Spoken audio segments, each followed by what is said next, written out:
Even as a court of inquiry is underway to probe into the crash of the Tejas IA fighter at Dubai's Al Maktoum International Airport during a practice run for the Dubai Air Show on Friday, November 21, a pall of gloom has set in across the country due to the tragic death of Wing Commander Naman Sayal. Originally hailing from Patialkar village, Himachal Pradesh, the 34-year-old Indian Air Force fighter pilot was known particularly good at his job. In Patialkar village, the mood remains extremely heavy.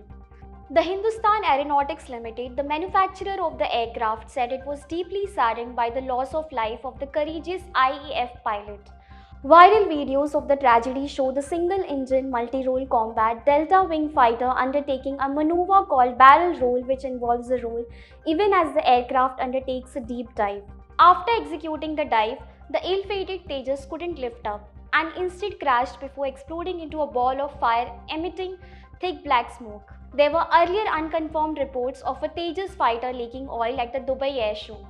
This tragedy couldn't have come at a worse time when the Tejas light combat aircraft has been trying to redeem itself after being in the news for many wrong reasons over the past few decades. Prolonged delays have led to severe time and cost escalations, thereby missing all timelines. This is happening at a time when India is touting its Atmanirbharta or self-reliance capabilities, particularly in the defense domain. The Tejas has been positioned to be among India's top military products that had been offered for sale abroad. Notably, quite a few nations had evinced keen interest in the Indian fighter. The reputation of the state-owned aircraft maker, Hindustan Aeronautics Limited, will take quite a battering. Already in the dock for not being able to maintain timelines of late, the Indian Air Force and even the government have not been taking very kindly to HAL's repeated failures.